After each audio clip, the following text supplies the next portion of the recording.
Thank you.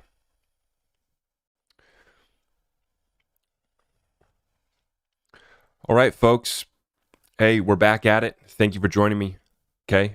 February 16th, 2023. And we're moving pretty quickly. A lot of events taking place. Threw in the all caps shocking clickbait title into the tonight's stream here. I am coming to you live with a little cold, so I do apologize, okay, if we sound a little stuffed up. We're burning right through it. Just took a long hot shower trying to burn it out of me. Drinking our tea, drinking our water, watching the liquidity crisis, watching the debt and currency reset underway, other countries moving faster than the United States, still getting fat and happy over here in the U.S. So God bless the United States of America and those of us that are putting up the fight. Putting up the fight, guys, and as you can see right now, we can't trust anybody. Mainstream news, these corporations not providing answers, along with the politicians in cohorts when these events take place. Situations unfolding, I don't know. You tell me. Is it a series of unfortunate events, or is it just a coincidence? You know, what's going on here? What do you want to call this series of events to begin 2023? Truly incredible. Full update for you guys tonight. Cryptocurrency, current events, and the greatest transfer of wealth in world history. I am your host, and if you haven't already, please, let's smash the thumbs up and make sure you hit that notification bell after you subscribe so that you don't miss any of our content, posting stuff normally on a daily basis. We're just trying to pump it out for you. And we go live Tuesday, Thursday, Sunday, 7 p.m. Pacific Standard Time. At the time of this recording, 23,000, and let me refresh actually. Yeah, 23.8 for Bitcoin, back below 24,000 for Bitcoin. We're back down after we pumped it up again today. Ethereum, 1,600, just under 17. XRP up to 39 cents. We're watching XRP at a 39 cent price right now. Let's check it out, folks. Current events. We have a train carrying hazardous material derails outside Detroit tonight. I'm not going to go through all of them. There's like literally just multiple events taking place every single day. The news has plenty of stuff to talk about because this is just a nonstop show that's taking place here. And I put out a tweet here tonight, actually. Let me go look at my profile. I'm going to show you guys this. This is a railway here in Ohio and Indiana. And this is truly incredible. Let me make sure you guys can see that there on YouTube. Guys, I mean, this is incredible. The infrastructure in the United States, we know it is weak. We know it is old. This railway here in Ohio to Indiana. Ohio to Indiana right there, that is a rough ride. That's a bumpy ride. And so I just put out the tweet. I retweeted that. I said, any train operators on Twitter, is this normal? And I would ask this question to TikTok and YouTube as well. Do we have any train operators out there? I mean, what is this situation? I know the infrastructure in the United States is poor.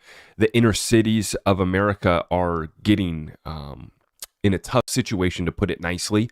And it's interesting to see this because it's almost like they're letting it happen. They're letting the decline of these cities happen fast. And let me put my phone on Do Not Disturb. Let's get that thing shut up while we put on our stream here tonight. Guys, I apologize. Okay. It's interesting to watch in the United States. Like I said, we've just been having a good time. But when you really look at the details of the data, the economic data, and then you really look within this country at our infrastructure, any train operators, drop some comments down below. What can you guys say on this? I asked Twitter here, TikTok, maybe. Anybody who works the railways, I mean, what is that? What did we just watch? That was a bumpy ride. And what can we do about this? I mean, is this something that's going to take decades to fix? When I go to these big cities near me, Seattle, Vancouver, it's almost as if they're nonstop under construction and always under development. And it just truly blows me away for the amount of money that's spent in what's getting return on some of these projects. And obviously, I really only know about the local projects that have taken place in my area, but some of them have been an absolute joke and a waste of money. I'm not going to get into them here on this stream, but I'm just asking and putting this out here for everyone tonight. What is the state of this U.S. infrastructure? Are these just accidents caused by negligence on the companies, the infrastructure, combination of both, bad weather? What is the excuse? What is going on? Because the EPA showed up today in Ohio, didn't provide any value. Biden spoke today, Maybe he, made some people feel good. I don't know. You guys tell me. The federal government, the entity that is our federal government of the United States here, isn't here to help us. If we haven't figured that out by now, right? So, I'm going to ask the questions that need to be asked, and I'm going to try to hold some people accountable when they say, okay, we're going to invest millions upon millions, billions of dollars in all this infrastructure. What are they building out? What are we actually going to get done here? They definitely want to invest in the infrastructure with the Green New Deal, but we understand the misuse of funds that's taking place over there, right?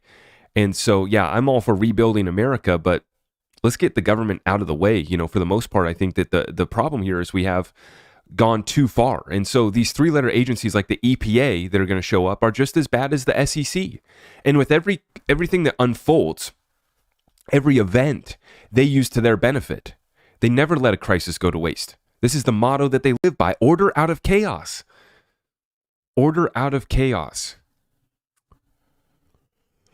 And they definitely have a plan. I mean, that was Elizabeth Warren's motto. Elizabeth, I got a plan for that Warren. Janet, no telling Yellen. Wall Street has them, right? And other entities as well. And so that's the situation from a frustrated American who sees this taking place. Is it real? Is it an attack? Is this an attack from within? Or is this our infrastructure is just bad? We got a little bit of both. What's happening on the television, truly incredible. What they try to tell us every single night, every single day. They have a message and agenda to tell us, and they have another event every day. It's another event, one after another. And just to add, and just to, make a final point on this statement, I saw today, they described the shooting in El Paso as a rampage. All caps rampage. Now I get it. I put all caps shocking events in my title, right? Because this is shocking to me. That's not clickbait when you can back it up. In my opinion, that's not clickbait. But the way that they are just grasping here to turn every story into this anti-gun, I'm not going to get into it. You guys know where I stand and what my program is. And I'm very clear about that. And my program is living my life and not trying to enforce my will, not trying to enforce my agenda on other people.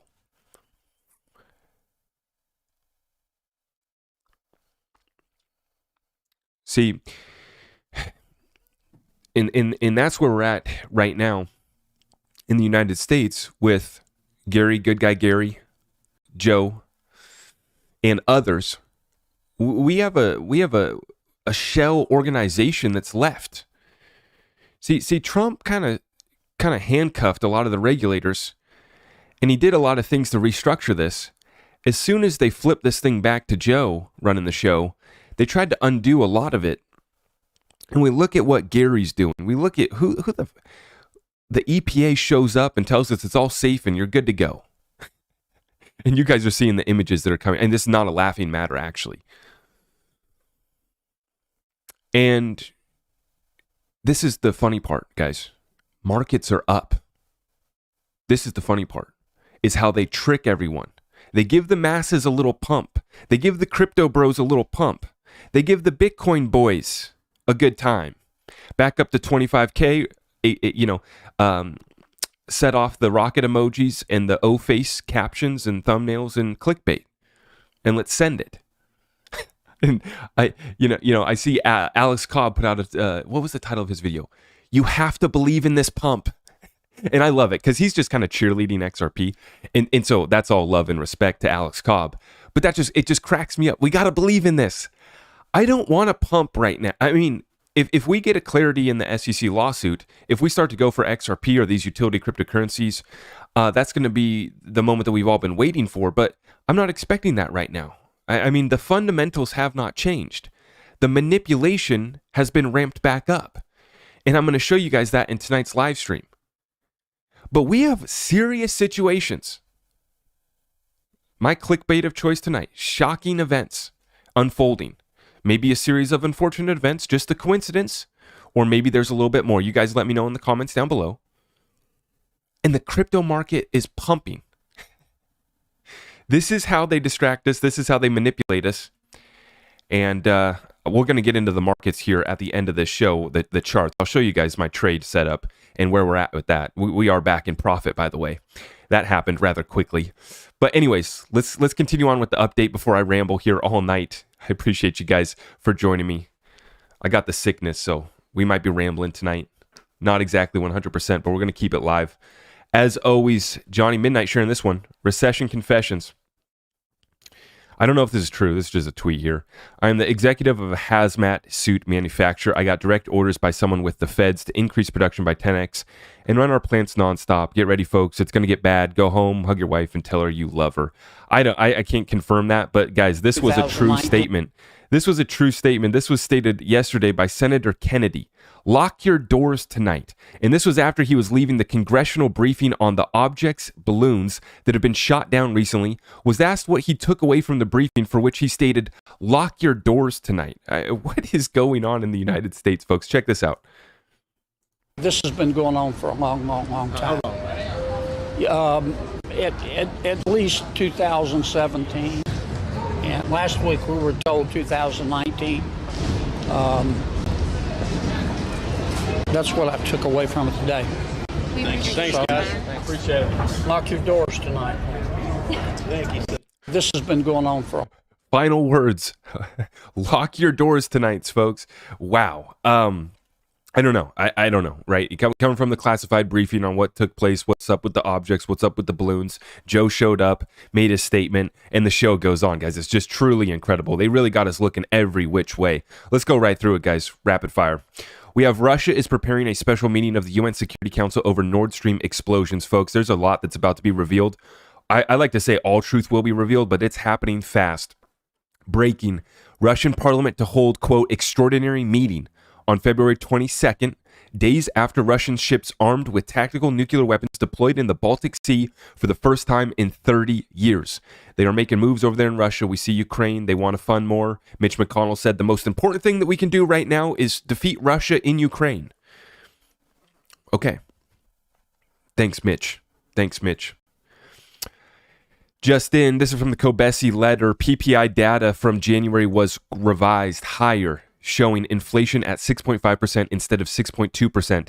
This comes after both December and November CPI inflation data was revised higher last week. First, they revise the numbers, then they start changing the calculation methodology. They are manipulating the data, manipulating the reality, all the way through and through. Now, good guy Gary shows up. I'm not going to give him any airtime here tonight, but I am going to show you guys what took place yesterday. The SEC proposed to expand and enhance the role of qualified custodians when registered investment advisors custody assets on behalf of investors. Through our rule, investors would get the time-tested protections and qualified custodians they deserve. What does this mean? Look at good guy Gary. And they even put up the Simpsons. See, they even do the mockery right here. They put up the Simpsons clip. You know, whether it's groundskeeper Willie from the Simpsons or whether it's you. That's what they think of you guys. He thinks of you as groundskeeper Willie who can't think for himself. That's how they think of us. And that's how they're treating us. And that's why Gary Gensler, he also wants to raise the accredited investor limit up to 10 mil. So you'd have to have a net worth of 10 million to be able to invest in pre-IPO real opportunities, instead of piling into the 401ks and being sold the same thing that everybody else is getting sold on the Wall Street shill. Good guy Gary. But what's moving here? What's moving right now? Gary, the SEC and the regulators making their move on crypto. Some regulators have, like Gary, like trying to choke the whole thing off right now. And you're seeing a coordinated effort by some of these other agencies as well. You know, and we know where Janet Notel and Yellen stands, right? And we saw the White House report kind of on where this goes. And then with Gary Gensler and the SEC, they are going to be able to go after a lot of this space, guys. If your project did an ICO, and or the project is not built out, or it wasn't built out at the time of the ICO, I mean, look at these things. Most of them do meet the Howey test. Fines will be served. So ask yourself, if you've invested in a project that's done an ICO, did they conduct it, overseas? Did they do one like Algorand? See, if you're buddies with Gary Gensler and you do your ICO like Algorand, you might get the green light. You might get that pass, right? But you have to go back and look at most of these projects did ICOs. It's just a matter of, are they going to settle up outside of court, or is it going to go to the court with the SEC? So good guy Gary is able to come in right now, and he's applying the same thing for custodians. The same thing for custodians, and it's all funneling this whole space. All these cryptos are going to go away, funneling it into just a few main ledgers, right? The government's ability to actually control or release their own CBDCs happening in real time. Okay, but look closely. Look closely at who's stepping up, who's getting in line to service this. I got a tweet here from Standard Custody, and they put out this tweet literally right after the SEC made this announcement. They are tapped in and they know, they're prepared. Check the boxes here. Qualified custodian, 100% segregated accounts, conflict-free, no trading, lending, borrowing, regulated, insured, and bankruptcy remote. It's time to talk about options. Call us. Same name, new standard. This is a standard for institutional grade custody, and they are a wholly owned subsidiary of PolySign. That's right, folks. That's right. The next generation digital asset custody solution for institutional investors, a wholly owned subsidiary of PolySign. You guys can see it right there. Tell me that they weren't ready to drop that tweet. Right as Gary Gensler launches his attack, come on over, come on in. And this is where we're seeing the incumbents are battling to maintain market share. That's going to be the JP Morgan and gang. But then you're seeing new players on the block, PolySign, right? PolySign, Standard Custody, BNY Mellon, making moves here.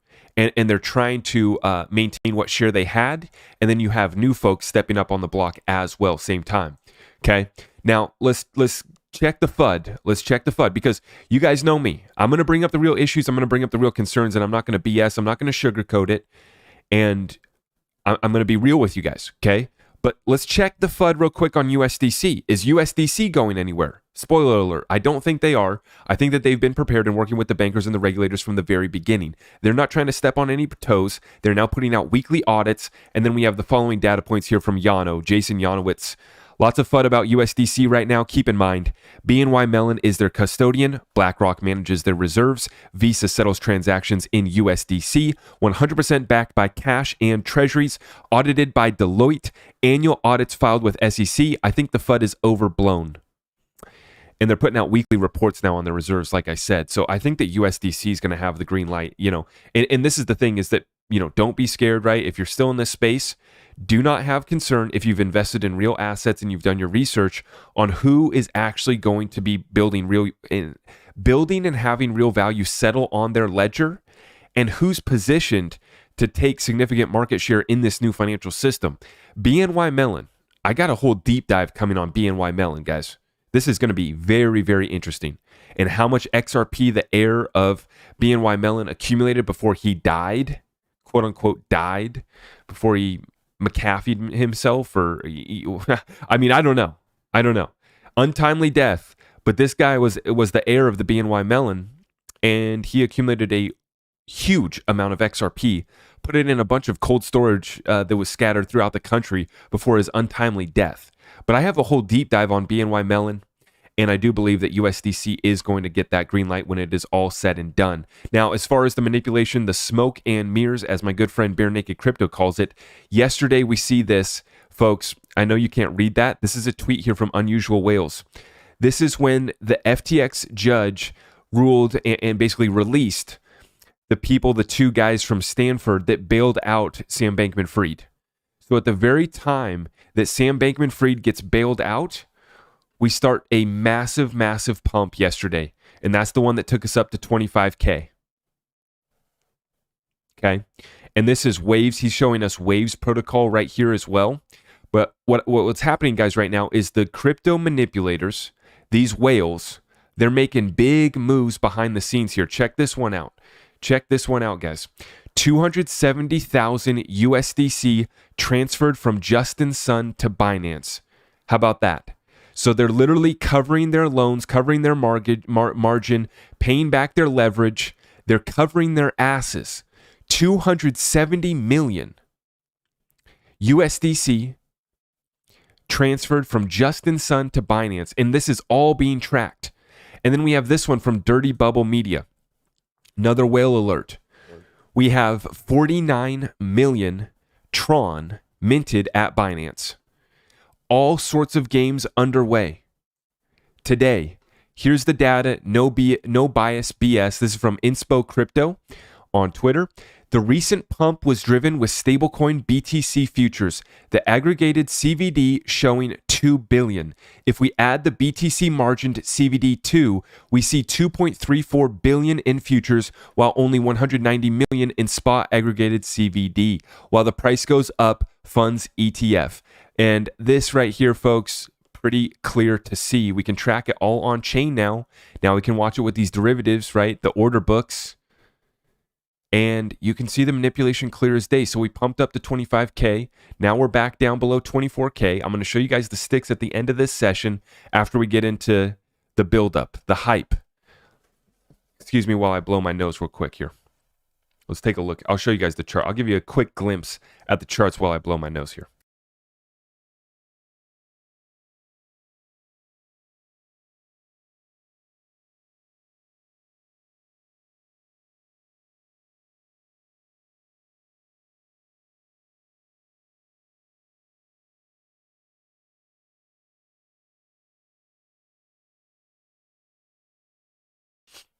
Right. I apologize, folks. We are back.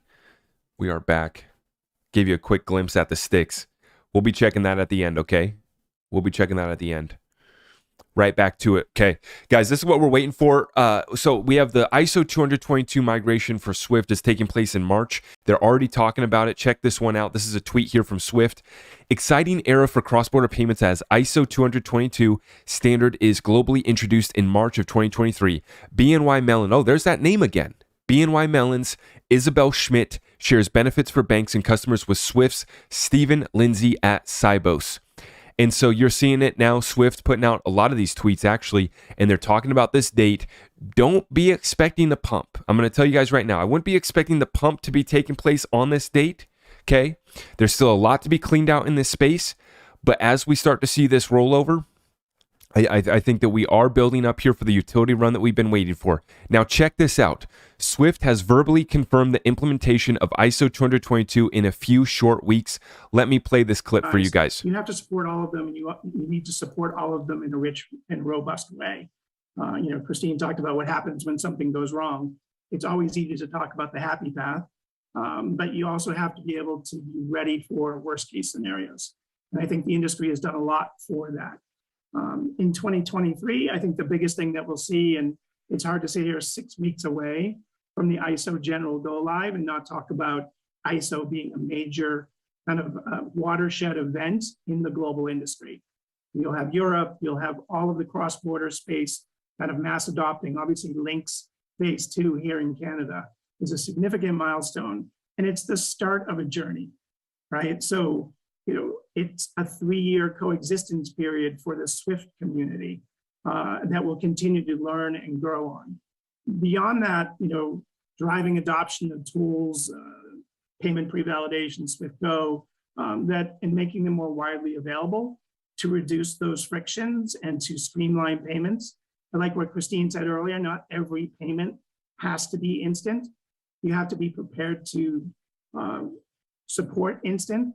But if you're under attack and all the things that Sean talked about from a fraud perspective, you may want to slow things down a little bit if you're a large corporate and you feel you're under that type of attack, right? So that payment certainty, I think, regardless of the type of payment, you want to know when, you want to know how much it's going to cost.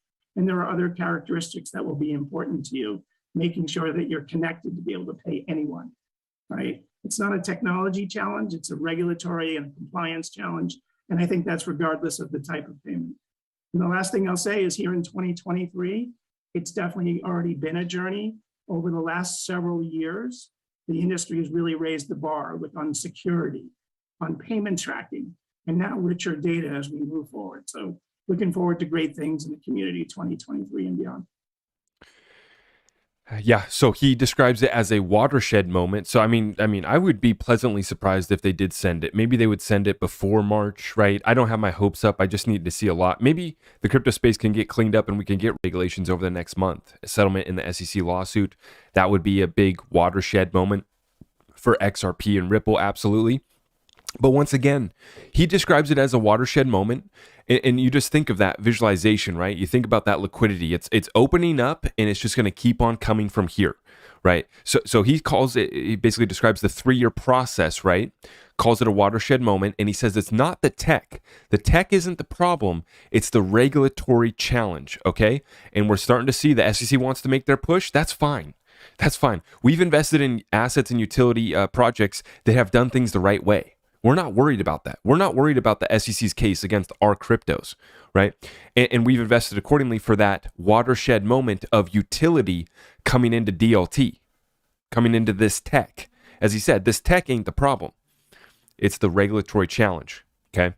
But we're seeing that breakthrough. We're seeing Swift go live. This is a 3-year rollout process. Are we going to be at 5-digit XRP in March? No. Okay, maybe, but I'm not hanging my hat on that one. 5 digits maybe at some point. I do think it is possible. I know that offends some. I know the thought police don't allow us to say that. I do believe in incredible things happening on distributed ledger technology, and I'm talking about trillions of dollars being settled daily, trillions being settled daily, and quadrillions of dollars worth of value that has to be poured into DLT. You can do the math. We go somewhere very interesting. Now, huge shout out to T's Crypto Spot for sharing this one with me. And I was actually chopping it up in a Twitter space with T's Crypto here earlier today. Always nice to talk to somebody who understands the tech way better than I do. T, someone who's in computers and tech and code and doing that program, and very tapped in. Very good understanding of the tech side of this, and when you get someone who kind of understands the bigger macro picture as well too, you can have a lot of fun going back and forth. So huge shout out to T's Crypto for sharing this one. Originally shared by True Seeker, guys. This is the shocking events that we're talking about that I put in tonight's title. These shocking events are what they're talking about, and I want you guys to take a look at this. This guy is sitting back, lean back at the World Government Summit.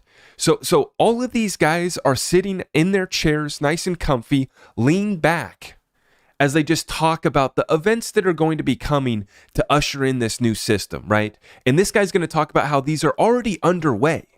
They're already underway in these countries. Now, let me play this clip. You guys can hear it for yourselves. How is this transition going to happen? I mean, I totally agree that the world order, the way it is built today, doesn't make any sense. That is not in line with the economic powers like India, Brazil, or Germany. That they don't have a massive role in the international order. But to me, the big question is: so how we are going to go through this transformation? It cannot be gradual. It has to be driven by a certain shock that will happen. So now we will reconsider this entire... No, so if your question is that this period could be turbulent, could have violence, Yes. could have conflicts, we are already living it. Yeah. I think the last 5 or 6 years tell us that we are going through a rather turbulent phase. We have lost a large part of humankind to the pandemic because we were all selfish. We were not willing to share. We were not willing to use the global institutions to deliver responses to different parts of the world. We have lost people. Now, how much more bloodshed do we need to understand that the transition is upon us? Folks, you see how they calmly, they're lean back in their desk, lean back in their chair, talking about how much more events, how much more bloodshed, literally. It's interesting because when my mentor Dan Pena said it was going to get a whole hell of a lot worse, I just kept on thinking, okay, this guy's off his rocker. He's a little bit crazy, a little senile. He's getting up there in age. He's a little insane. But I'll be damned if he hasn't been right about it getting way worse than we originally thought. And still saying and reiterating that we still have a long ways to go. And sure enough, And I'm going to give you an specific example. When this thing first happened in 2020, I'm listening to my mentor, Dan, in his seminars that he's giving, talking about how there's going to be a third and a fourth wave. I'm thinking, come on, Dan, no. What the hell are you talking about, old man? And I'll be damned, sure enough. And he's talking about, there's a reason why the sovereign wealth funds of China, Norway, I forget the other country, that have asked Dan to come advise them on his sovereign wealth funds. It's because Dan knows his shit, right? And they're asking Dan, how do they hedge their bets with the different commodities like oil, right? Because Dan comes from making his billions in the oil industry. And he's getting asked by the sovereign wealth funds of these major countries, right? On what to do, how to hedge their bets against oil. And I'll be damned. I mean, he was one of the only people that originally said this. He's still saying it today, that it's going to get a whole lot worse. And the worse it gets, the better it is for our program. I'm thinking, holy, how much worse can this get out here, right? And then we see the war that opened up last year, right? And now we've opened up Pandora's box, right? Because we don't know how bad these events are going to continue to play out. But sure enough, this is creating a transfer of wealth. This is creating a disruption in every single business sector, every single industry, right? Every single asset class is being disrupted, and a transfer of wealth is underway. But like this guy said up there at their World Government Summit, how much more bloodshed do we need? Now, I'm praying for peace, just so we're clear, for everyone listening here. I'm praying for peace, and I'm praying that we can make it through this. Because this is one of the biggest dislocations of wealth I think we'll have ever seen in the world. It's going to be up there. It's going to be up there as far as the transfer of wealth. And what side of that transfer are you going to be on is the main question. The main question, what side of that transfer of wealth are you going to be on? Can you survive these series of unfortunate events? Whether they're a coincidence, whether there's an excuse, whether they're real or not. We know some of them are. We know many people are caught up in these shocking events. And as you're seeing at these summits, they're sitting back and with their plans, the rollout now for everyone to see. So I think it's up to us with our daily actions, with the businesses that we run, with the lives that we live and the investments that we make, to decide which program we're going to choose or have to accept. Because if we don't implement a program, we might have to accept theirs. And that's the whole point with where I'm speaking from tonight here in the United States of America. I mean, crypto's up to 25K. What does that, Bitcoin's up to 25K. What does that matter to the people of Ohio that are, I mean, we don't even know how bad this has got. Of course, our government's telling us it's good to go. I mean, what's the price of Bitcoin? And I put out another video today talking about the Bitcoin bros and how funny it is to me that they really think that Bitcoin is the solution to the third world of this world, third world countries out there. That Nigeria needs Bitcoin. As the governments and the central banks try to force CBDCs upon their people, they take away the old cash, right? Roll out the CBDCs on them. People don't want to accept it. Like I said, people are having to being forced into the program, having to accept it.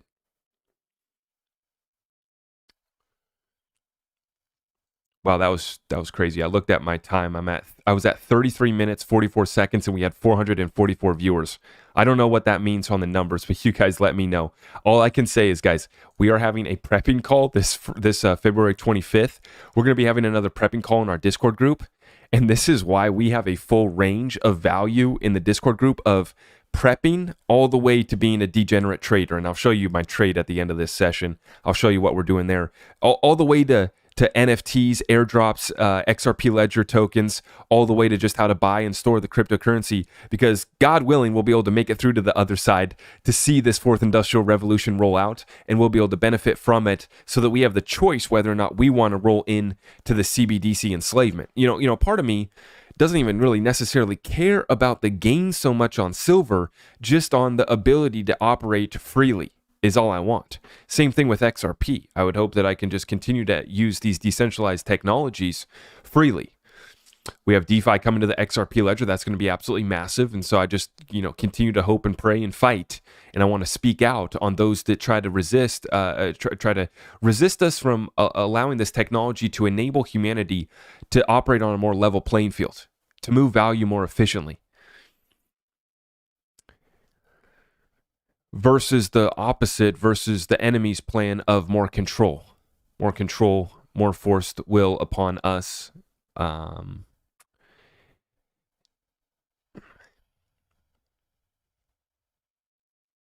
Debating on selling my Trump NFTs. Exactly my point.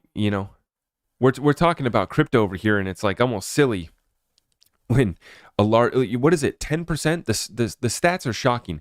10% of the United States gets its water from that that river stream. It's truly incredible. All the way down to Louisiana. Yeah. So we're going to be having another prepping call. We're going to see what we can do because, guys, I'm not trying to get caught up in any of these events, right? I'm not trying to get caught up in this. I'm trying to survive. I'm trying to be able to feed my family. And then on the other side of this thing, when they set digital assets free with real utility, you already know what's going to happen. So we're talking with lawyers. We're talking with accountants on that end, building out real businesses. Where do we take that? Where do we take those riches? Where do we take that wealth? God willing, we make it there. But prepping call here on the 25th of February. If you guys want to join the Discord group, just head on over to my website, sign up for the Patreon, and you will get access. Now we got this one here. If you think that Ripple posts all of its customers on its website, you're mistaken. There are hundreds of customers who are not listed or even named yet. Now, this is Brad Garlinghouse speaking. Let's take it away, Brad. Right. Yeah. We announce our customer relationships when our partners are ready to announce that, and is part of working with the industry and not kind of trying to surprise them. Right. Yeah, we will make those announcements when we and our customers are ready. We announce our customer relationships when our partners are ready to announce that, and is part of working with the industry and not kind of trying to surprise them. Right. Yeah, we will make those announcements when we and our customers are ready.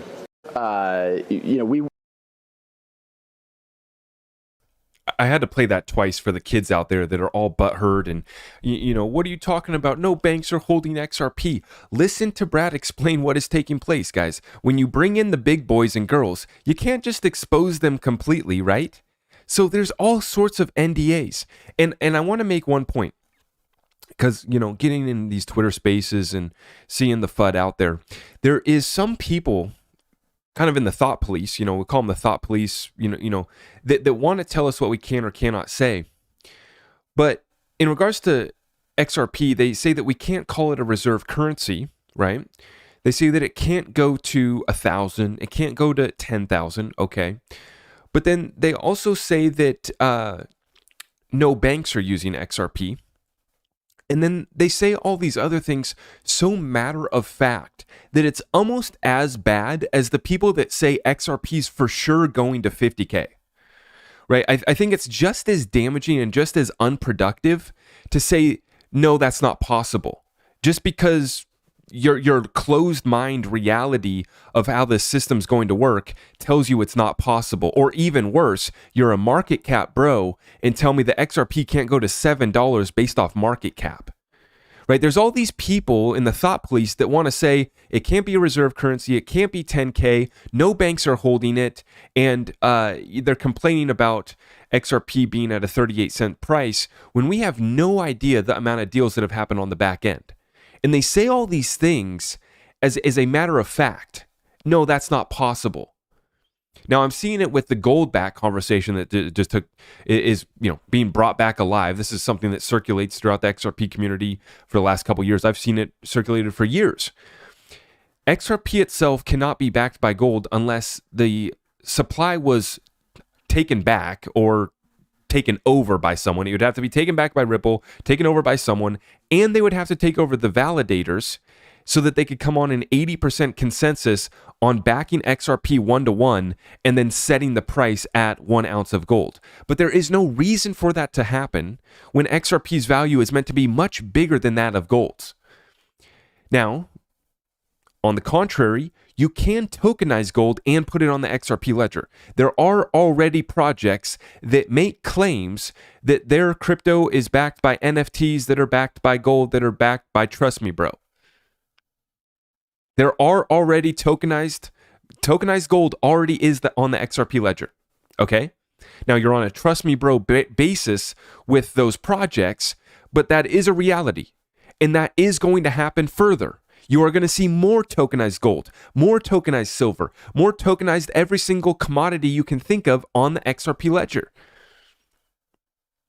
But these thought police want to limit how big this can get, how big we can dream, and how big we can speculate when we see all these documents, we see all this proof, and we are all speculating, obviously. And I always like to make it very clear, when I'm going over a Q4 markets report from Ripple, I am stating facts from Ripple. And if you want to fact check Ripple, if you want to fact check that, and you don't want to trust Ripple, okay, whatever. I'm reading off data points from Ripple themselves. That is not speculation. But I will talk speculation.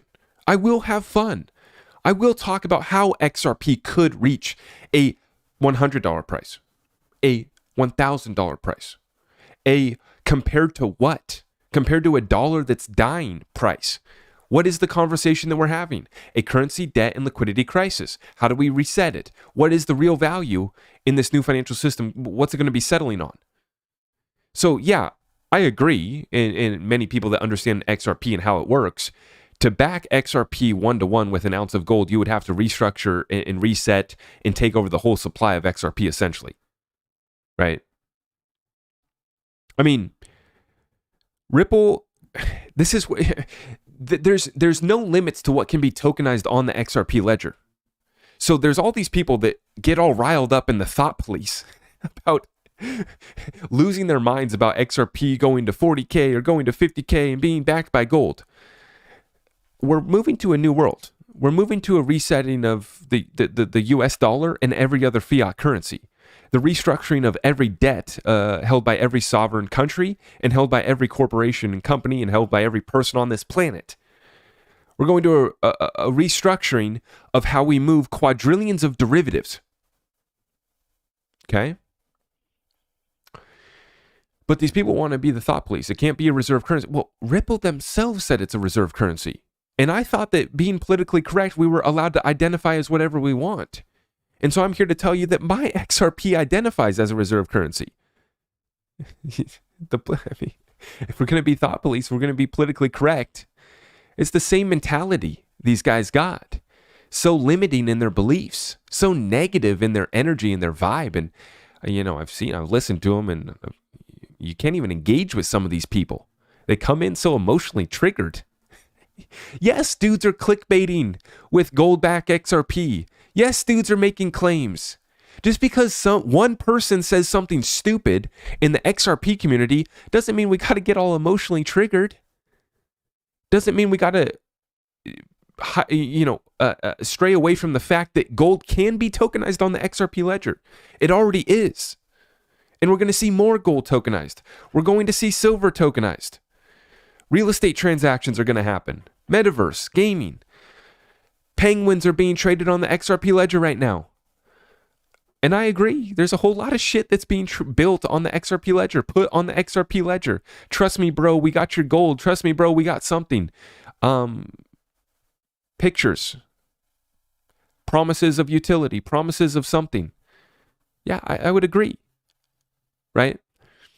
But what you could see is institutions start to tokenize gold, start to tokenize silver, and you're going to see vaults that have been trusted for decades. London's Metals Exchange, when they tokenize their vault, when they put it on blockchain, when they put the pallet of gold has a QR code and a chip so that it can be tracked in real time, or however they do it, they melt the chip down into the bar. However they do it, right? You will be able to track the bars. You will be able to track the vaults. And the vaults get tokenized. And these institutional grade custody solutions are going to be coming in. These vaults will be tokenized, and you're going to see it on some ledgers. But absolutely, I would agree, that there's no reason to back XRP by gold. In fact, that limits XRP's potential to back it by gold, right? I think that XRP is going to be more valuable. One XRP is going to be more valuable than 1 ounce of gold someday. I don't know how far away that future is. I would actually, I think that the only comparison that we should be making is XRP to gold right now. I think that gold, 1 ounce of gold is a standard across this planet right now. It is a reserve currency. 1 XRP is a reserve digital currency, and it is a standard. And that's the way that we got to start looking at this, or at least I'm going to. I'm not here to give you financial advice or tell you how to think, but that's how I'm thinking about this thing. Like I said, my XRP identifies as a reserve currency, a reserve digital currency of the new financial system. So I'm going to be offended if anybody tries to tell me and my XRP that it's not a reserve currency, because we're allowed to identify as whatever we want. And Ripple themselves said that they're XRP, and they're treating it as such. We just absolutely cut through all the Ripple XRP FUD in the Q4 markets report. We did it in a live stream last week. I clipped it up and I just posted it again yesterday, just the Q4 markets report from that live stream. Absolutely cut through all the FUD and nonsense. What are these guys getting confused about? It's clear as day. The success, the progress. You bet it turns me on and gets me excited. But I've learned that we now need to run by every idea, everything that we say or talk about in the XRP community. We got to run it by the thought police. There's a chosen few that have been anointed, the XRP gatekeepers. And if they don't approve, we can't be talking about it. Now, a little more speculation from Boldia. Boldia here says, will Singapore be the next CBDC customer of Ripple? We have put 4 people on the ground in Singapore alone to focus on CBDCs. Interoperability between different CBDCs is a real opportunity for Ripple. And this is from Brooks in Twiceal. Okay, let's play this clip. Well, we have a very big CBDC practice. It's now globally based. We actually, within the last couple of months, have put 4 people on the ground in Singapore alone focused on this.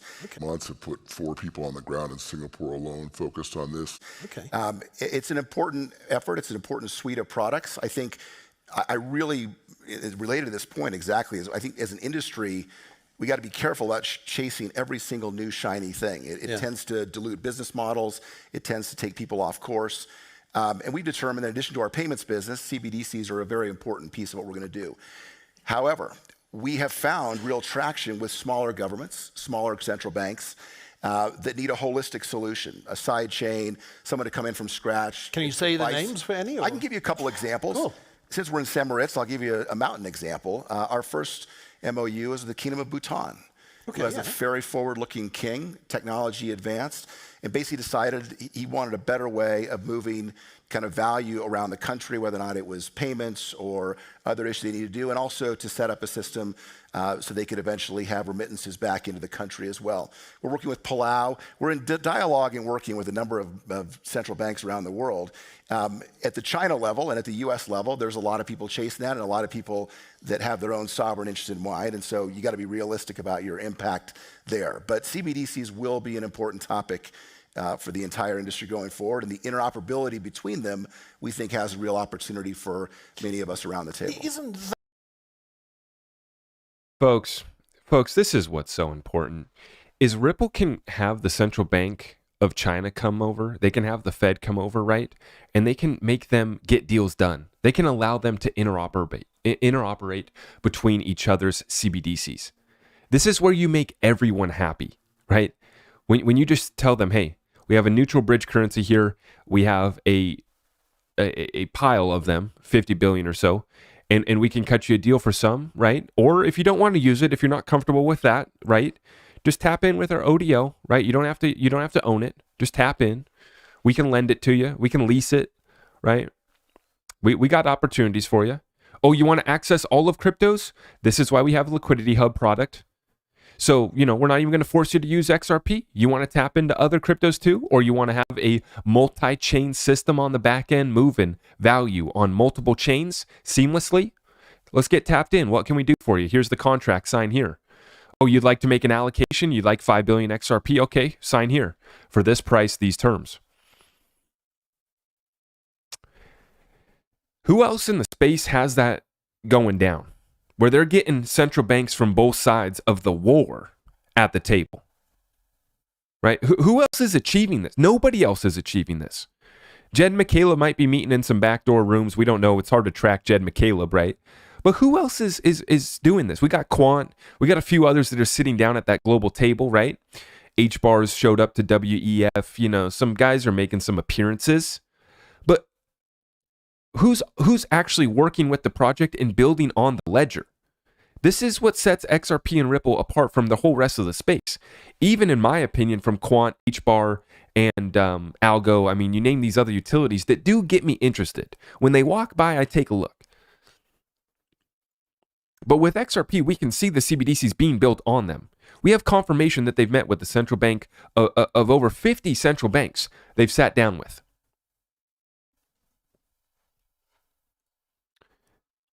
Now, like he says, the wholesome approach, the all-in-one solution that Ripple offers is what's going to really move this thing forward, along with the private ledger.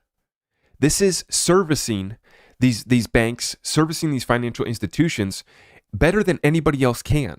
You're providing the best liquidity, but then you're offering a technology suite on top of that, right? That's going to enable them to access all of digital assets and then have the best order routing through automating market makers in ODL, Ripple's ODL product. Absolutely massive. Now, I had to remind everybody, we have to go back because sometimes people forget. And actually, I wasn't even aware of this. This must have happened for just a brief moment in time. But I was aware that XRP had surpassed Ethereum.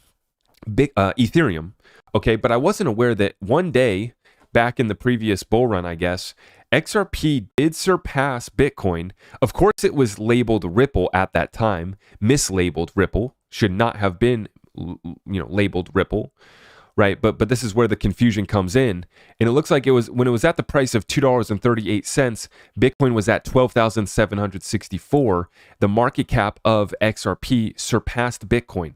See, I didn't know that. I knew it surpassed Ethereum, but I just have to remind everyone here tonight, this was new to me actually, that for a brief moment in time, and I would actually say, I think this is the only cryptocurrency that has dethroned Bitcoin at one time.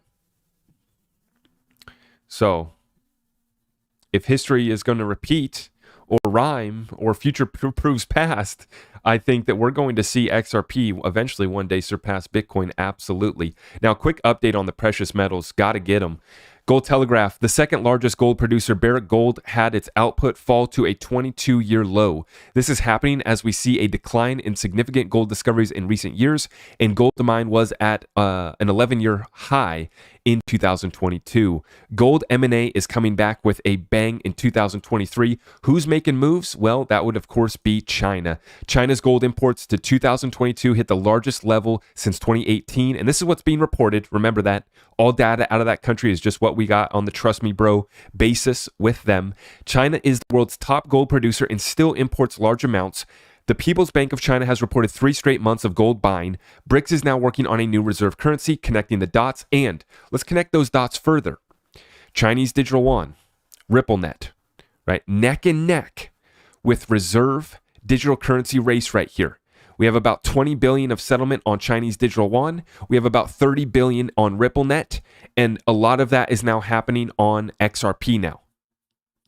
See, first it was RippleNet. First, they get the banks and the financial institutions on with RippleNet. Then they give them the secret sauce. They show them the light, and that would be XRP ODL. And it's going to open up liquidity. It's going to open up dormant capital, and it's going to allow them to save money on those transactions.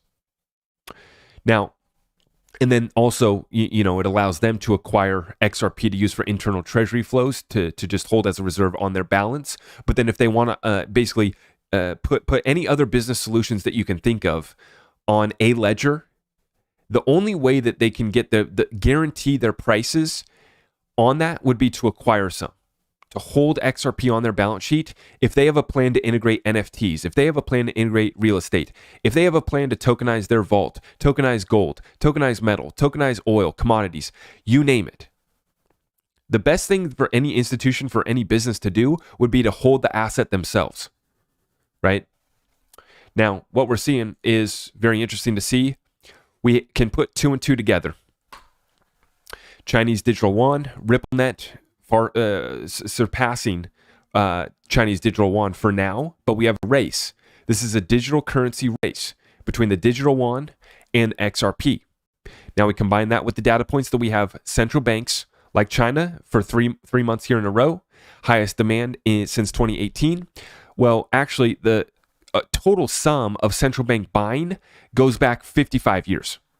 They haven't bought this much gold since 55 years ago when they last reset the currencies. And then what did we just hear from Brooks and Twiesel at Ripple, right? They're working with more central banks, and they already have multiple central bank digital currencies built on the XRP ledger. 50 plus conversations have already been had by central banks, and so it's up to us to connect the dots from there. Record amount of gold buying, and they're sitting down with Ripple. Most amount of CBDCs built on the XRP ledger. I mean, we have 2 so far on the XRP ledger, and I don't know any other digital asset that has more CBDCs built on it. I know Algorand has like Marshall Islands. I know there's consultation happening, digital pound, digital euro, consultation, picture, photo ops. They paid their way to be in the Digital Pound Foundation. I don't know how they got in some of these projects, right? But they're there. Maybe they are helping, right? But it's interesting. I can't find any other cryptocurrencies that have more CBDCs built on them. And it's only 2 with XRP. And maybe I'm wrong. Maybe there's a couple on Ethereum that I don't know about. We know how El Salvador implemented the Bitcoin program. Okay, that was a failure so far. We'll continue to watch that one. And so this is what's so interesting is that you just look at the facts. Gold and XRP ready to play a part. Clearly. They're sitting down with a company in Ripple that calls XRP the heartbeat of their company. The heartbeat of Ripple is XRP, according to Brad Garlinghouse. And then we played the clip here of him talking about all these NDAs that they can't disclose. When you're working with the big boys and girls, you can't disclose the deals until they're ready to roll. Now, we find another interesting point here for precious metals. This one's from Garrick Morin. Gold and silver open interest collapse to multi-year lows, Shanghai premium soaring to last October's highs, and tonight's gold and silver closed in backwardation. All consistent with every trading low for the past 20 years. Not trading advice, past results do not guarantee future returns. And I'm here to say, guys, not financial advice, but I've had so many people commenting, where can I get precious metals? Okay, folks, if you need to get some precious metals, you can head on over to my website. You can find it at the links in all of my YouTube videos too, in the description down below. You can head to my website though. There's a link at the very top that says gold. You can fill out that form and you can get in touch and you can get your precious metals from them shipped directly to your house. You can also roll over your 401k retirement account. They do have a minimum of $5,000. If you do not meet that minimum, shoot me a message. There's a contact me page on my website. Shoot me a message if you don't meet the minimum requirements. We will get metals to you. Not financial advice. I don't know about that trading setup. He's saying that this is something that we've seen that marked the lows, all consistent with every trading low for the past 20 years. And we can see the derivatives moving and suppressing the precious metals as well. So I'm not here to give you financial advice. I just show you guys what I'm doing. And if you need help getting metals, a lot of people have been asking me, get in touch with me. We will get you metals shipped directly to your house. Or if you have the 401k retirement account and you don't want to take a penalty, on moving your 401k, well, that's where we can come in and move your 401k on over to precious metals, make an allocation. Okay, folks, massive setup that we're seeing in precious metals.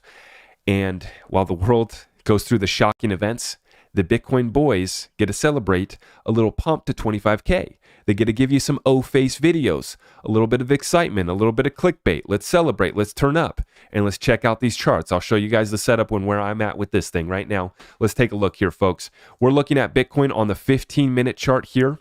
So this is what took place today. You guys can see it right here, what took place today. We backtested 24.3 before we launched back up before 25,000, all the way up to 25.2.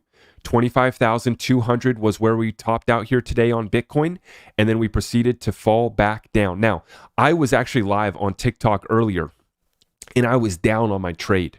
I was down on my trade today because my entry point is at 24,000. Okay.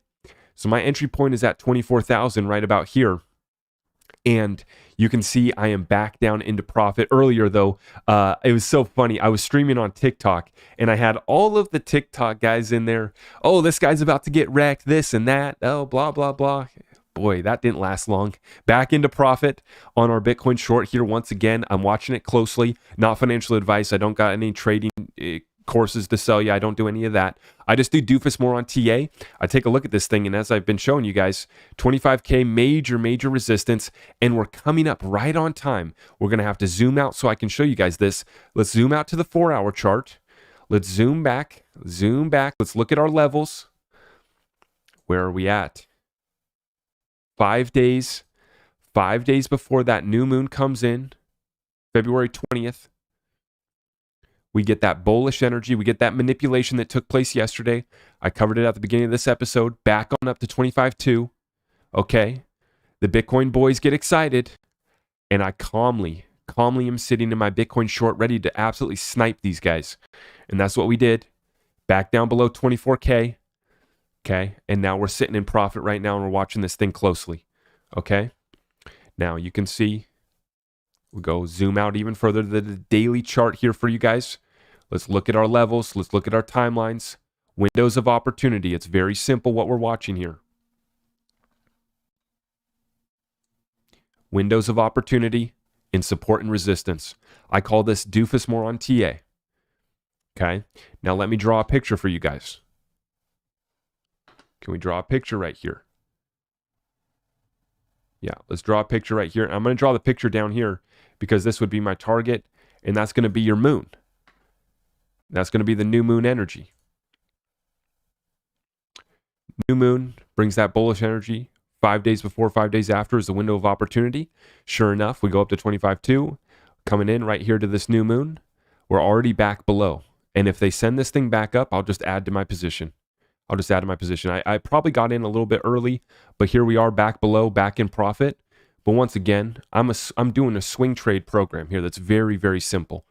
Windows of opportunity, simple support and resistance swing trading, right? Low leverage, but the program's been consistently putting out results for us. And so we're just going to continue. I just had enough. I wasn't trading during this liquidity crisis, but they wanted to pump it back up to 25K. So it was CZ, Binance, it was FTX, it's all these guys. All these characters, right, that are running these exchanges, running these platforms, the manipulation clear as day. Justin Tron, I showed you guys how much Justin Tron sent hundreds of millions of USDC to Binance today, right? I mean, guys, we're watching this in real time. They're paying back each other, covering the loans, covering their asses. Sam Bankman-Fried's about to get his bond revoked because he's using VPNs, he's trading, he's gaming, he's doing all sorts of activities he's not supposed to be doing while he's out on bail, while he gets bailed out by two guys from Stanford for millions of dollars. Shows you how tied in Sam Bankman's such a good little puppet. For the cabal to launder their funds through FTX exchange. Absolutely incredible as that's been exposed. But once again, that's what had me out of trading.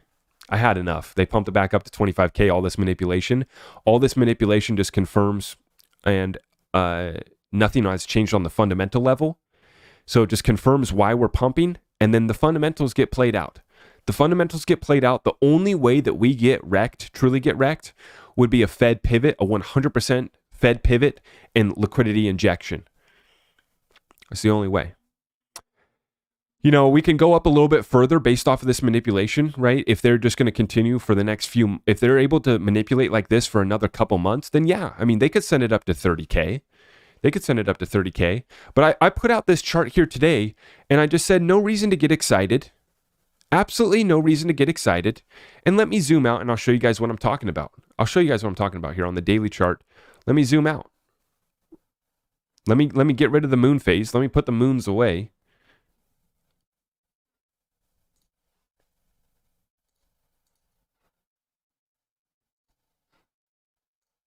Let me show you guys this chart.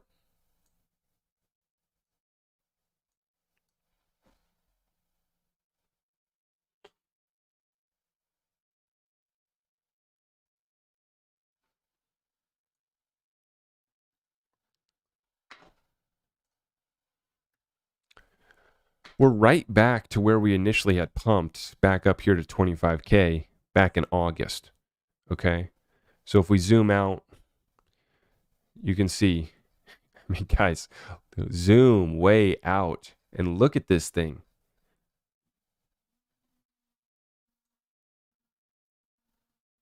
We get one little pump back up to the level that we were already back at in August. And everybody's freaking out. The bottom is in. Maybe the bottom is in, right? But the manipulation is clear as day. This whole thing from this level right here, let me draw one picture. From this level right here, this low that we hit of just under 16,000, it was basically like 15,006. Well, I turned on my drawings. We don't want to see my drawings. Never mind. But you guys can see this level right here, 16,000. Nothing in the fundamentals have changed. In fact, the fundamentals have gotten worse, but the manipulation ramped up into the new year, and that's what takes us back to 25K. But when you zoom out, I mean, look at what we're looking at, guys. This is crazy.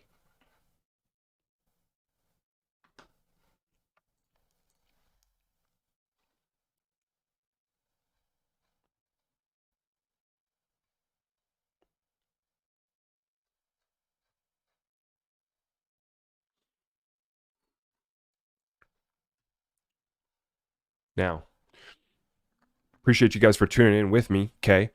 So like I said, we got a lot going on. I had rescheduled a session that I was going to do with Tokenizer. I don't know if you guys know him. He's on Twitter.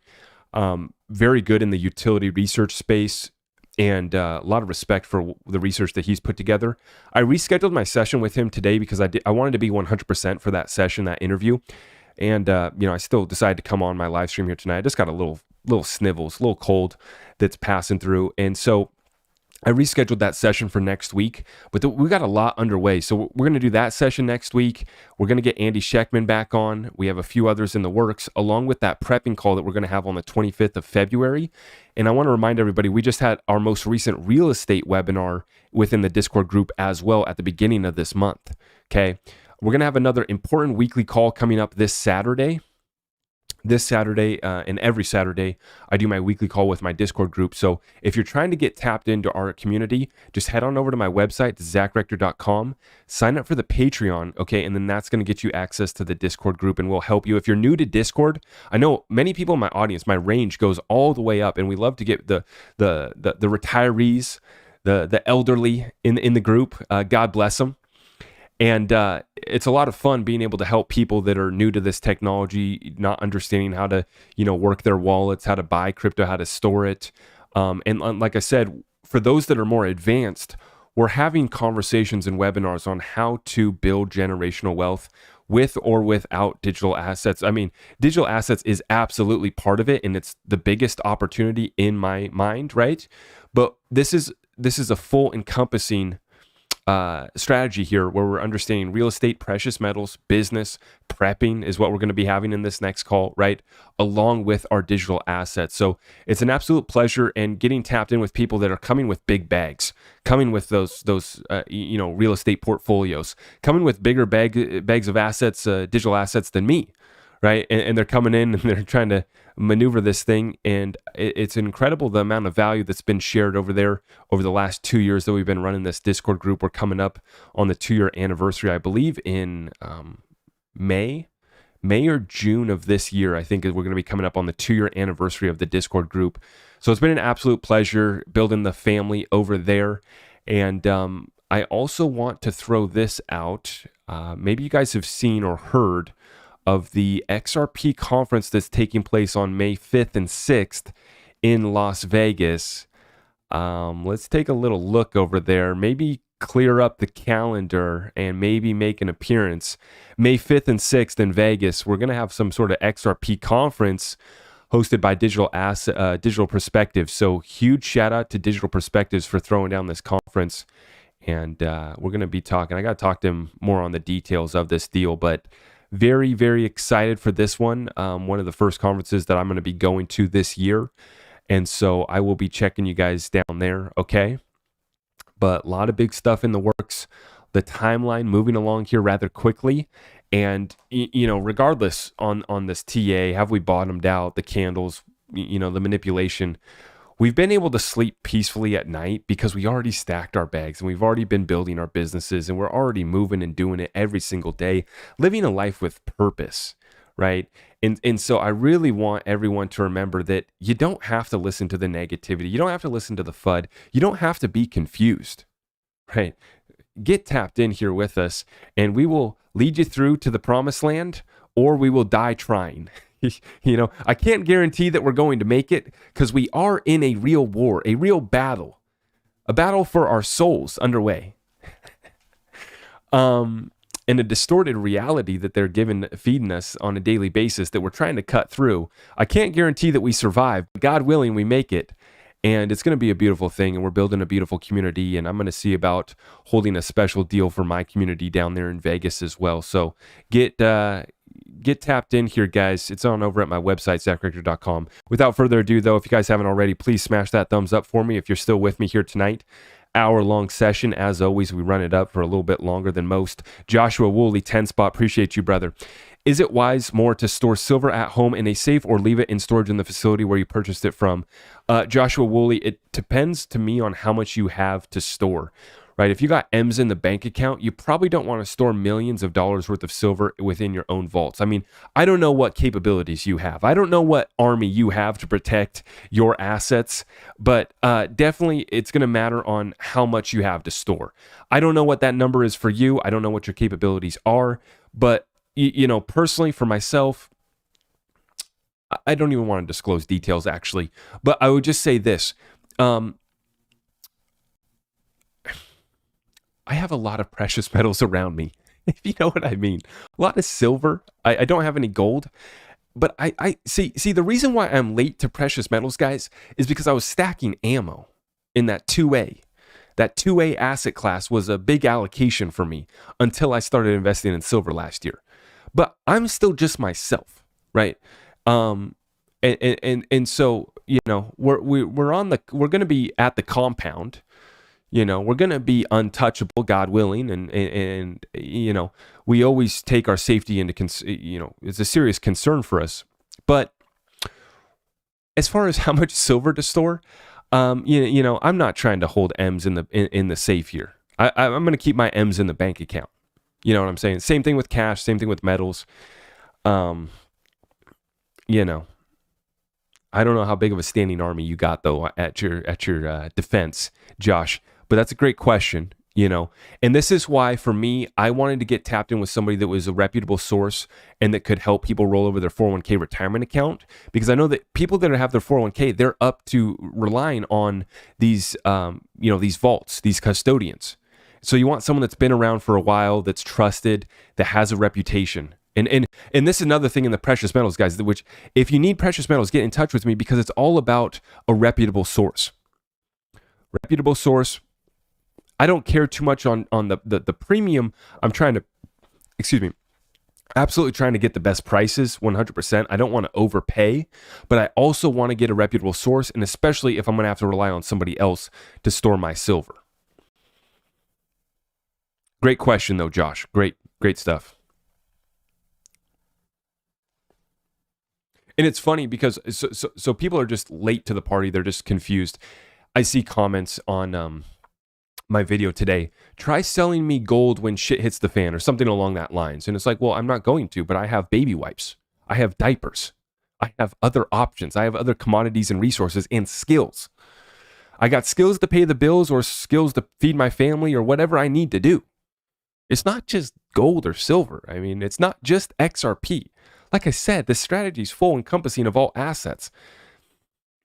How to run a successful business that's going to cash flow during a bear market, during a recession, during a staged event, during whatever they're going to throw at us. We're still going to bring value to our community, whether we're getting paid in dollars, pesos, XRP, gold, food, diapers, wipes.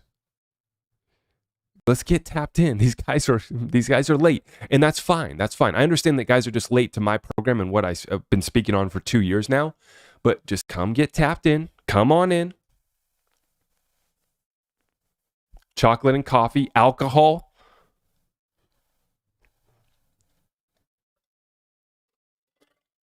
See, I know you guys. So that's what people should be stuffing is cigarettes, puff bars. Not financial advice. I don't condone any of those activities. Get your get your act together. I don't condone those activities. Personally, I've taken a few days off of the liquor substance, the spirits. Got to get the spirits out of us. Tea and water. I don't know, man. Personally, I know people are like, you got to get rid of alcohol completely. I don't know, man. Sometimes I feel like it does help. Like it has some utility. If I'm going to hang out at a party or, a social event and I want to be feeling good, there's some utility there. Am I right? Or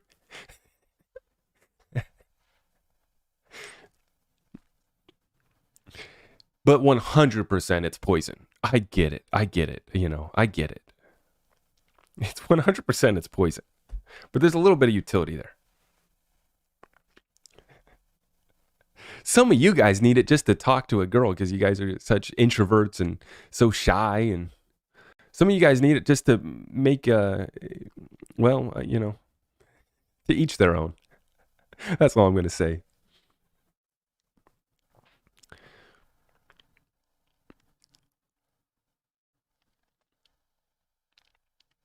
$100% though. For barter, oh my gosh. The vices are going to go nuts. You think eggs are going crazy, right? You think your meme coin's going crazy? People are going to...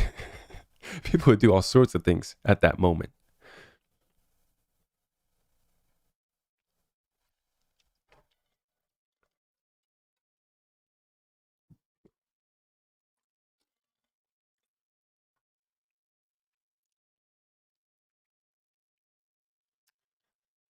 Anyways, what's up, guys? Let's go Q&A, a little hangout session. Oh yeah, by the way, where are we at? 23,794.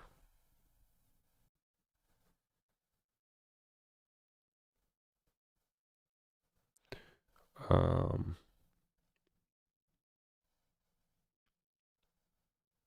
yeah, still in profit. 556. Love me some 556, 223, 308. You bet. You bet. I'm gonna zoom us back in on the 15-minute chart and let's watch this thing closely. I got my moves ready to be made here just in case we get a further dump. I'm just trying to get 10 to 20% profit on these trades, guys. I don't try to do 100% degen like, oh, I need to build, I would love to, but for me, I just stick to my plan. It's been working well. And, when it stops working, I'll switch it up. Or, when the liquidity crisis spreads to Tether and Qcoin and I lose my funds on Qcoin, I'll cry for 1 second and then I won't even care because I'm not over investing over there. And I know that I could lose it tomorrow. When you go to the casino, you're gambling, you're in their environment, you're in their building. So even because you're able to cash out doesn't mean that you're going to be able to leave, right? They might lock you in. They might take you out back. And we've seen it time and time again with these exchanges. They go bust and your funds are lost. And so when I started to go back into trading here this last week, I might just make this one trade and then be back out. I don't know. Actually, I forgot. No, I already did short Bitcoin, right? So we already made another one. I got to go back and check my numbers and check my stats. I think, what am I, 10 for 11, and we've grown the trading bag 120% over the last year. Okay. And like I said, we'll see what happens here. If Qcoin goes bust, if Tether goes bust and I lose my funds, it is what it is. And that's what I get. That's God punishing me for gambling. That's fine.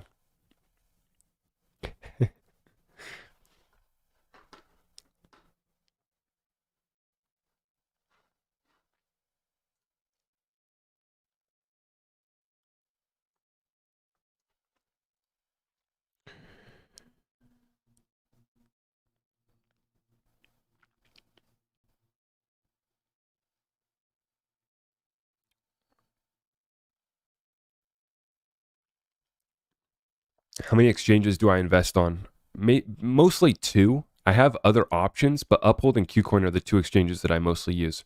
You can find links to Uphold and KuCoin at my website. Yeah, just head on over to my website.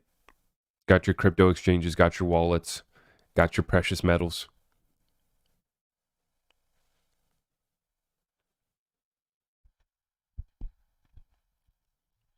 Exactly. We gamble every day. Investing is a gamble, but so is taking a new job. Exactly. If you're so passionate about XRP, how come you mess with anything else? Because I'm going to make money on other things too. On my business, I'm going to make money on my precious metals. I have other utility for having precious metals, like having offline assets. I need a place to live in, so I'm looking to move on real estate. I want to build a real estate portfolio because I think that, real estate's an asset class that will help me build and preserve generational wealth for my children. So we're going to move on real estate too. I mean, it's not just XRP. I mean, XRP is going to be great, but you can never just, I think that it would be naive to think that it's the only opportunity out there. In fact, it's just wrong. It's that type of thing is just wrong. What website? TikTok? You can just go to my link in my bio, TikTok. Yeah, it's about diversification amongst asset classes, amongst businesses. So I don't do 50 different cryptos. I do a few cryptos, one precious metal, two businesses, prepping essentials, cash in the bank, cash on hand.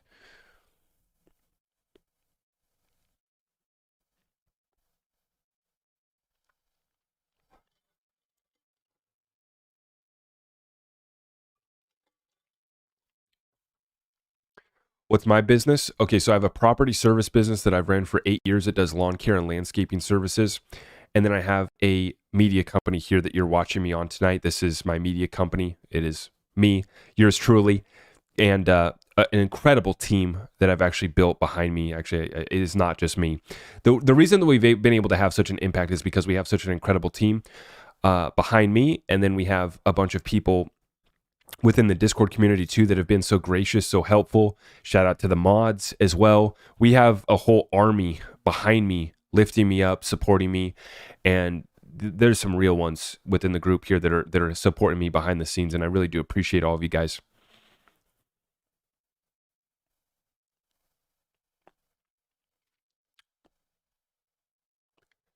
Do I think that BRICS is a threat to Ripple's success?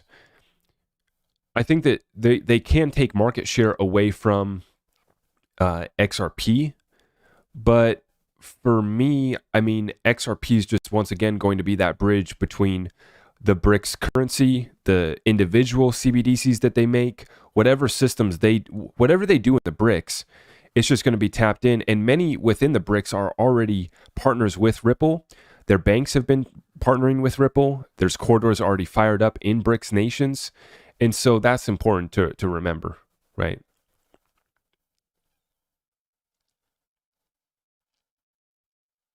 I mean, think of Brazil, right? The types of meetings that Ripple's been having with Brazil for years now. Central Bank of Brazil. I think they were actually called like secretive meetings, right? So yeah, there were secretive meetings that were taking place between the Central Bank of Brazil and Ripple is what they were calling them at the time.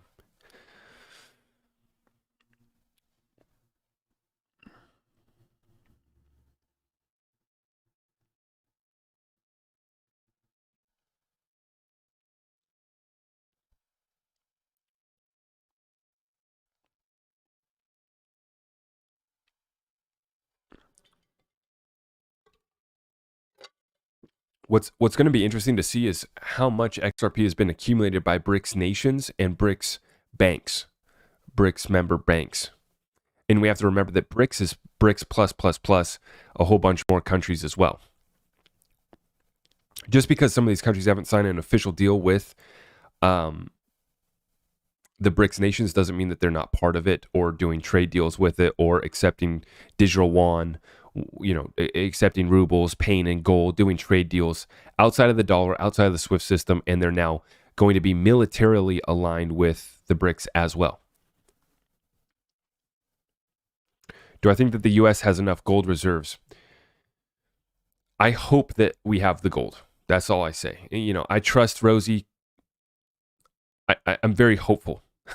I want to believe in Rosie. Rosie said that we have the gold when she was Treasurer of the United States. Before she went to Ripple, she said that we have the gold. I'm very hopeful. I pray. Now, I know we have a lot of gold in the ground. Still a lot of gold probably to pull out of the Americas. Absolutely. They say that they're going to be able to mine asteroids. We'll see about that. And, you know, I think that there's a reason why all these central banks are buying as much gold as they are, right?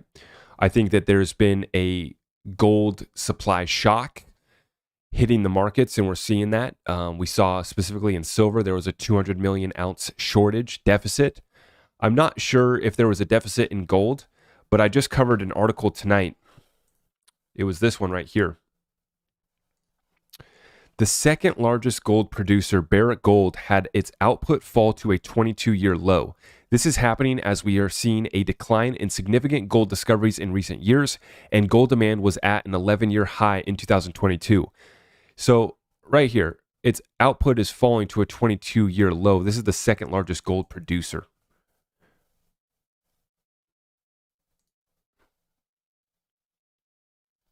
So they're not keeping up. And the production is down, right? So, and then the central banks are on a buying spree that we haven't seen in 55 years.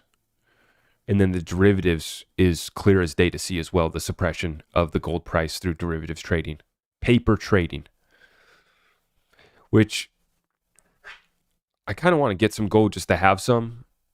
Bay doesn't like gold jewelry. My wifey doesn't like gold jewelry. So, you know, if she did, I would make an allocation to there just so I would have some gold. And because I'd like to buy her a nice thing, I guess. But she doesn't like gold, so that's fine. But yeah, I don't have enough of an allocation to make towards gold at this point, in my opinion, my investment strategy and thesis right now. But definitely something to consider for those who are trying to hedge their bets right now. A little insurance policy. The gains and the manipulation are bigger with silver, and the utility for silver is bigger as well, from my understanding. I'm still new. I'm still learning. Maybe you guys can correct me in the chat if I'm wrong.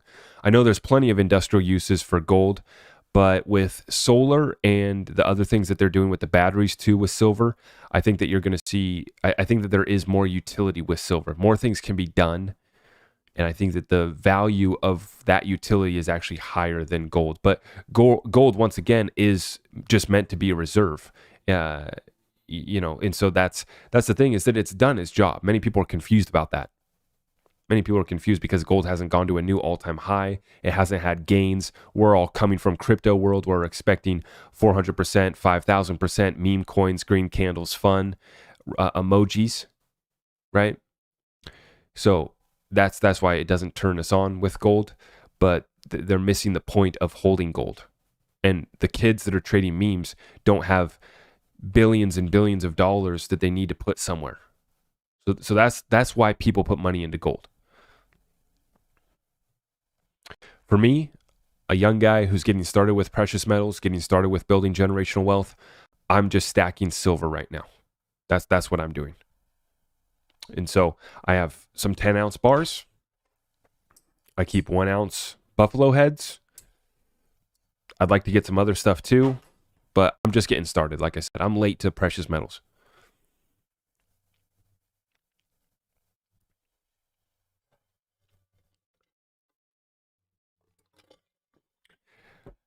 I think that the price appreciation will be better for silver because there's way more paper derivatives for silver than there is for gold.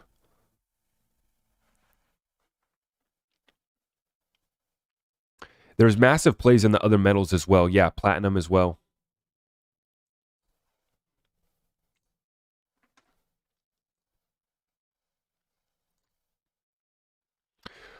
All right, guys.